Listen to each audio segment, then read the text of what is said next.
Welcome back, ScreenRanters. Very shortly, we're going to have a new Disney live-action remake, Mulan, which you can see on Disney+. Well, if you want to splash the cash on seeing it there first, anyway. As a result, we're going to look at the original Disney animated film from 1998 and see how the live-action version is going to be different.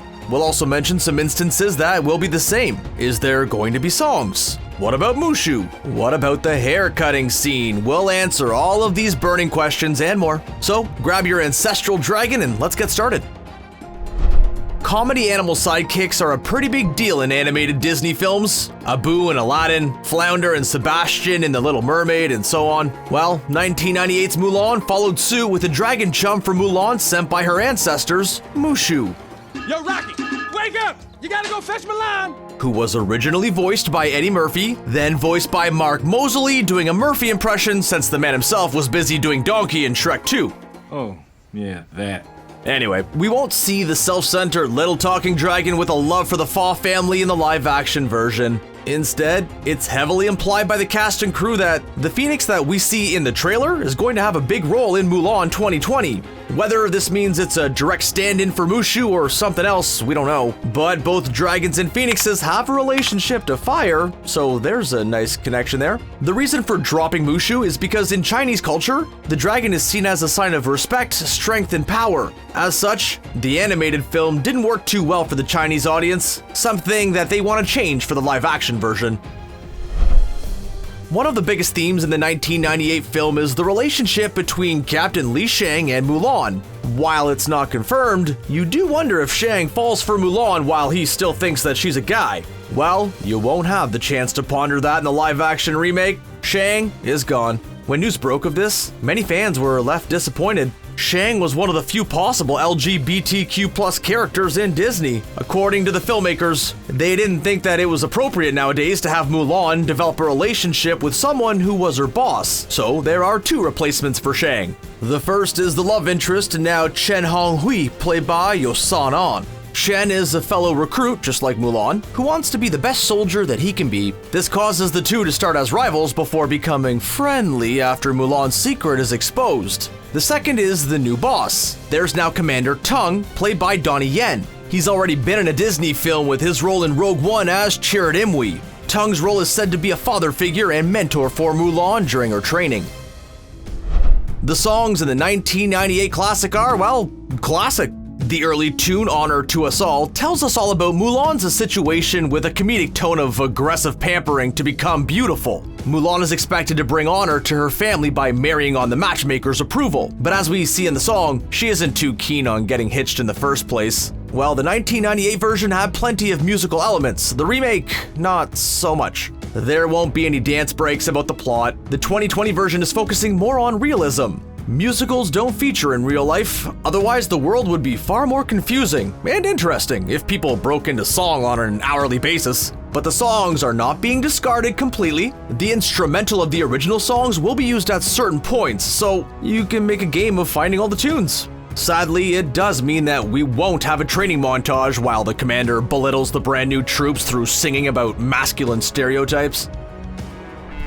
One of the best characters in 1998's classic is Grandma Fa. She starts off by wanting the best for Mulan, even if it's mostly about marriage. She even risks her life in order to claim that the cricket she picked up is lucky. We don't know how many people were injured in that trial, but it's a lot. There was so much carnage. Well, Grandma Fa will not be back in the 2020 version. Instead, Hua Mulan's going to have a younger sister, Hua Shu. Shu is played by Zanna Tang. In some iterations of the Mulan legend, Mulan sometimes has a sister. However, the animated film follows closer to the original story, The Ballad of Mulan, in this regard. In both, the Mulan is the sole child in the family. The reason for this change by the filmmakers is said to be in order to provide Mulan with more motivation throughout the film's events. But with that inclusion, it means Grandma Fa's gone. No more seeing her be inappropriately thirsty for Mulan's love interest either. Woo! Sign me up for the next war. For the 2020 remake, a new character is being introduced, Xian Lang. She's going to be the big bad. Portrayed by Gong Li, Xian is an evil witch. She's actually replacing a character from the 1998 film, The Falcon, used by the villain and Hun leader Shan Yu. With eyes like that, we wonder if Shan is an evil relative of Gambit. Both her black eyes with colored irises. That's a good fan theory. Anyway, the Falcon isn't removed completely. Xian will be able to shapeshift into a bird of prey with her mystic abilities. Since Disney loves to add magic into their films, it makes sense that they would squeeze some arcane powers into the Mulan remake. Also, Shan Yu's been removed. The leader of the attacking antagonists alliteration shall be Bori Khan, played by Jason Scott Lee. Khan is seeking revenge against China for his father's demise. The characters of Shan Yu and Bori Khan are expected to be similar, however. Also, there's no longer Huns either. Instead, they're referred to as the Northern Invaders in the trailer. As we mentioned earlier, both the animated film and the remake take their story from the Ballad of Mulan. This story, described in the poem, was set in around the 5th century. Mulan was on the trip for 12 years altogether, not the few months as shown in the 1998 film. The 2020 remake is said to be closer to the source material than the 1998 flick, which is probably a good thing for the Chinese audience, since the animated film did terribly in the country. They felt the story was too American and too different from the source material. It also didn't help that it had a bad release date in China. In the ballad, once all is done, Mulan states to the emperor that she doesn't want any fame. She only requests a horse in order to get back to her family quickly. In the US, the rationale of Mulan in 1998 of receiving glory for herself and for her family was seen as a positive aspect. However, due to different cultures, it didn't translate as well in China. 6 years after the success of Mulan, a sequel was released in 2004. If you're confused and wondering if we're correct there, we promise you, yeah, there's a sequel, alright. We've seen it. All for research for this video. Yeah, you're welcome. Mulan 2 was a direct-to-video film. No cinematic release at all. That should probably tell you how keen Disney was on the film's creation.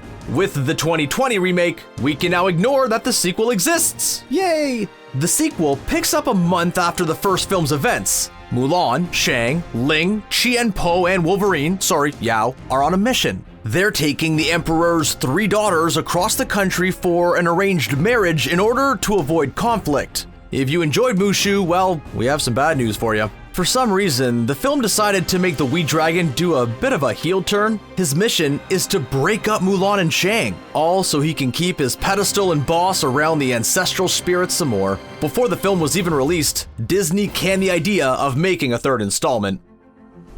As we saw from one of the trailers for live-action Mulan, there is one animal that survives the adaptation: Khan the horse. This handsome horsey is iconic due to the white stripe on his head.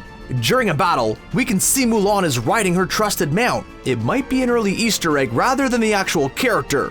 After all, the animals have so far been taken out in order to move away from the cartoon. On top of that, one of the film's villains, Bori Khan, is already using the name. It'd be strange for Mulan to ride a horse named Khan while battling a baddie named Khan, so it's likely to be a nod to the animated classic. Or perhaps they might just change the horse's name. Khan the horse might be the only animal to still be around, and an animal. Cricky the cricket has been replaced as well. Instead of being a lucky bug, the live-action remake will have a human character named Cricket. Played by Chun Yu, Cricket is said to be a member of the army and known for his archery skills. The filmmakers for the 2020 remake have stated that the film will be more grounded and realistic. One casualty of that, as we mentioned earlier, means that the musical pieces are gone. Can't really be serious and then turn to sing into the camera at various intervals. The other part gone is the whimsical comedy. With many great action stars such as Jet Li as the Emperor and Yafei Liu as Mulan, the remake will focus a lot more on the battles. The troops will be fighting it out for their respective sides using martial arts. The battle scenes and effects are probably where a lot of their massive $200 million budget went. The animated film, on the other hand, showed little in the way of fighting, not including the non-serious fisticuffs shown in the songs. The intense trailers have already provided hints at more action than the 1998 moving picture. The 2020 picture also has a more adult age certification in the US with PG-13. The 1998 film was rated G. As a result, the film contains more graphic depictions of battle. Everyone remembers the important scene in the 1998 version. After her father is called up to fight, Mulan makes the decision to take his place. Cue the strangely 80s electronic music as Mulan prepares. It leads to the hero using her father's sword to cut her hair short, all so she could look more like a man. While the remake won't have this scene. After all, in the trailer, we can see Mulan fighting with her long hair flowing. The filmmakers explained why this scene was removed. In Chinese culture, their male warriors would have had their hair long, so Mulan cutting her hair short is actually making her more like a woman than a man, which is the exact opposite of what she's after. But there is one part of the animated sequence that will remain in the live-action version. Mulan leaves her hair comb at the family house as a symbolic gesture that she's left on her own accord. This action lets her family know that she's fine, but also that she doesn't want to let feminine stereotypes hold her back in life anymore. And that's a wrap. Are you excited about the live-action Mulan or not so much? Let us know your thoughts in the comments below. If you enjoyed the video, please like, share, and subscribe. All those actions really help us out. Finally, thanks for joining us today. See ya.